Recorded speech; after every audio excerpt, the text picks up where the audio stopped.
आप देख रहे हैं लाइव इंडिया हर पल। नमस्कार, लाइव इंडिया में आपके स्वागत है। मैं अनिल सम्राट।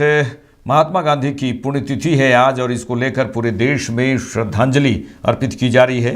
राष्ट्रपति द्रौपदी मुर्मू ने महात्मा गांधी की पुण्यतिथि पर राजघाट पहुंची और उन्हें पुष्पांजलि अर्पित की। ये तस्वीर देखिए आप, जहां राष्ट्रपति द्रौपदी मुर्मू हैं और महात्मा गांधी की पुण्यतिथि है आज और राजघाट पहुंची हैं और उन्हें महात्मा गांधी को पुष्पांजलि अर्पित की है।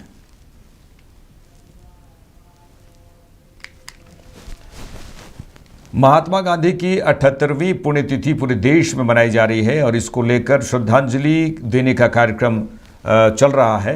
महात्मा गांधी की 78वीं पुण्यतिथि पर प्रधानमंत्री नरेंद्र मोदी राजघाट पहुंचे और महात्मा गांधी को श्रद्धांजलि अर्पित की है।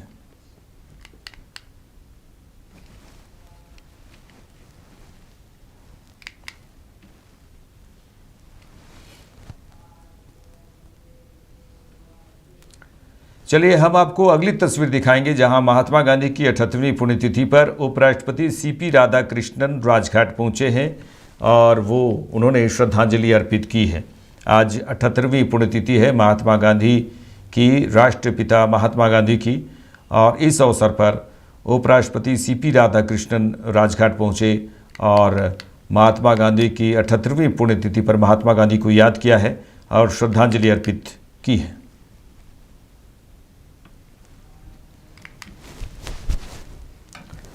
चलिए आगे बढ़ेंगे। एनसीपी एससीपी नेता एकनाथ खड़से ने कहा है, बड़ी बात उन्होंने कही है कि एनसीपी के दोनों गुट एक साथ आएंगे। अब एनसीपी के दोनों गुट एक साथ आने की जो चर्चा है, मर्जर की जो बात हो रही है, वो क्या सही में एक साथ आएंगे या नहीं आ पाएंगे, लेकिन एनसीपी एससीपी नेता एकनाथ खड़से ने ये बड़ी बात कर डाली है और उन्होंने कहा है कि एनसीपी के दोनों गुट एक साथ आएंगे। घेऊन त्यांचे दोघेही चिरंजीव आता तीर्थस्थानी रवाना झालेले आहेत आणि मोठ्या संख्येनं आजही जनसागर या ठिकाणी उसळलेला दिसतो। नेत्राताईंना दादांच्या जागी उपमुख्यमंत्री करावं अशी चर्चा सुरू झालेली आहे, काय वाटतं? काही आताही वेळ नाही आहे अशा चर्चेची। चला, दोन्ही राष्ट्रवादी चर्चा सुरू झाली, तशी चर्चा झालेली आहे, पण आता त्याचा निर्णय अशा घटनेमुळे थांबलेला आहे। हिंदी में क्या करेंगे? दोनों राष्ट्रवादी साथ आएंगे, दोनों राष्ट्रवादी एक साथ आएंगे।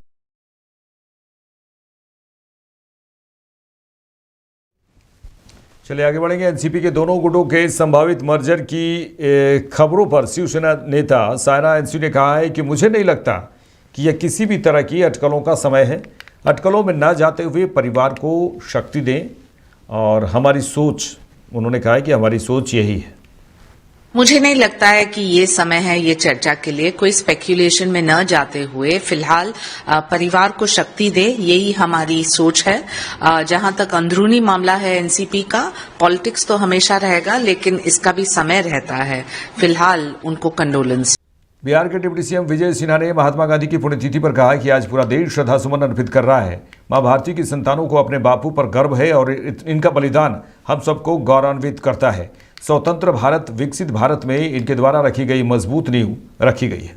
निश्चित तौर पर इनकी पुण्यतिथि पर पूरा देश श्रद्धासुमन अर्पित कर रहा है और पूरे मां भारती के संतानों को अपने बापू पर गर्व है और इनका बलिदान हम सबको गौरवान्वित करता है। और स्वतंत्र भारत, विकसित भारत में इनकी द्वारा जो मजबूत नींव रखी गई है, हर भारतीय को कहीं न कहीं एक सुकून महसूस हो रहा है। दिल्ली सरकार में मंत्री परवेश वर्मा ने कहा कि सरकार ने फैसला किया है कि एलपीएससी माफी योजना को हम पहली और आखिरी बार एक्सटेंशन दे रहे हैं ताकि पूरे सिस्टम को ठीक किया जाए। जब लोगों तक ठीक रूप से बिल ही नहीं पहुंचा पाएंगे तो लोग उसको कैसे देंगे। उन्होंने कहा कि जब हमारे ऑफिस की व्यवस्था ठीक नहीं होगी तो लोग बिल कैसे भर पाएंगे। 15 अगस्त तक सरकार इस योजना को एक्सटेंड कर रही है। ये सारी शिकायतों को, रिक्वेस्ट को देखते हुए सरकार ने ये फैसला किया है कि एलपीएससी माफी योजना हम इसको केवल पहली बार एक्सटेंशन दे रहे हैं और आखिरी बार दे रहे हैं, ताकि पूरे सिस्टम को ठीक किया जाए, हमारे बिलिंग सिस्टम को ठीक किया जाए। जब लोगों तक हम ठीक रूप से बिल ही नहीं पहुंचा पाएंगे तो लोग उसको देंगे कैसे? जब हमारे ऑफिस की व्यवस्था ठीक नहीं होगी तब लोग अपने बिल को क्लियर कैसे करा पाएंगे?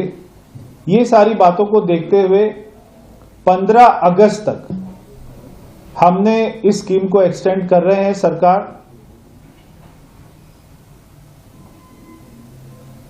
मैंने मुख्यमंत्री जी से बात करी, उन्होंने भी अपनी सहमति दी है।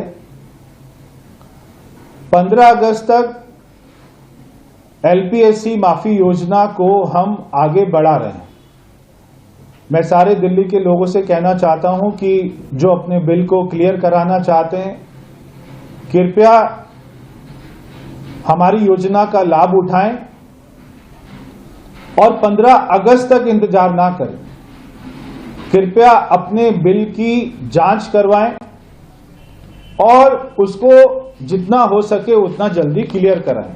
इसके लिए हम हमारे बिलिंग सिस्टम को पूरी तरीके से ठीक करेंगे। हम लोगों का केवाईसी भी करा रहे हैं ताकि पूरा सिस्टम हमारा अपडेटेड हो जाए। हर उपभोक्ता की जानकारी वो हमारे ऑफिस में रहे, उनका मोबाइल नंबर, उनके घर का एड्रेस वो ठीक से मैच हो जाए। अगर कोई घर में जिसके नाम पर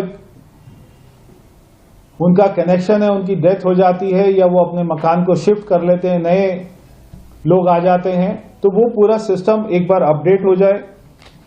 जो हमारे जेडआरओ कार्यालय हैं जहां पर बिल ये जमा होते हैं और उनके शिकायत वहां पर सुने जाते हैं, हम उसको अच्छे से अपग्रेड कर लें। अगर वहां पे कैशियर एक है तो उसकी संख्या बढ़ाएं। हमने कल देखा कि वहां पे जो लोग कैश लेके आ रहे थे तो जो कैशियर था वो खुद ही अपने हाथ से काउंट कर रहा था, उसके लिए वहां पर कोई भी मशीन की व्यवस्था नहीं थी।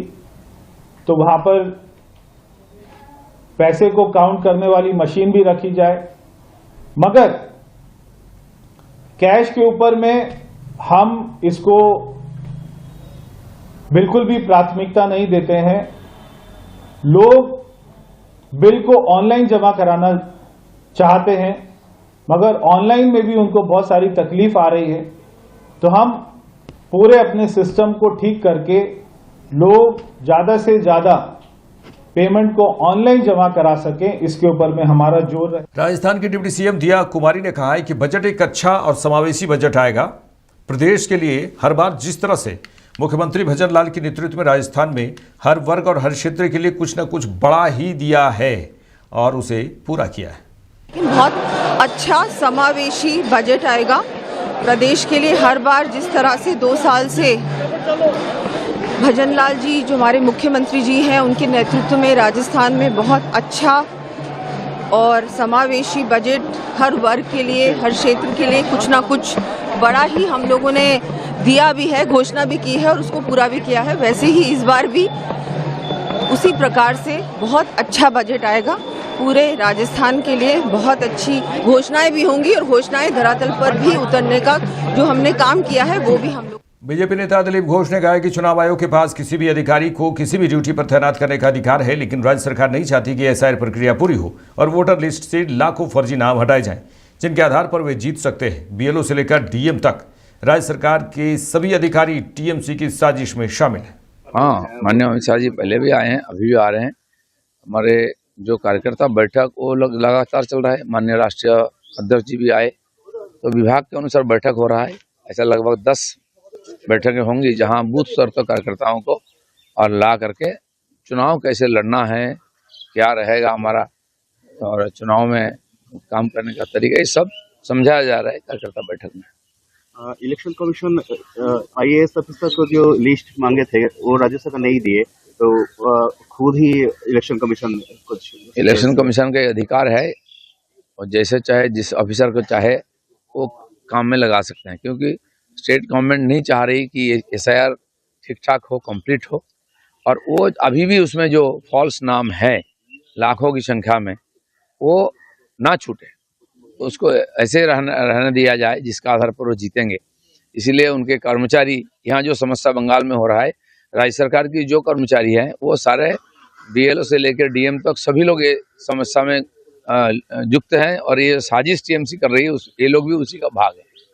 सिंगूर में ममता बनर्जी जो शिल्पों के ऊपर जोर दिया, तो बंगाल का क्या चुनाव का मूल सिंगूर में आंदोलन करके ममता बनर्जी की उत्थान हुई है, वहीं से पतन होगा। 15 साल बाद भी जाके बोल रहे हैं कि क्या क्या करने वाले, क्या क्या होने वाले हैं। तो 15 साल उन्होंने क्या किया? एक नौकरी दिया किसी को? ना खेती हो रही इतने उपजाऊ जमीन पर, ना कोई इंडस्ट्री हुई है, नौकरी हो रही है, ना कोई बिजनेस हो रही है, पूरा जंगल ही जंगल है।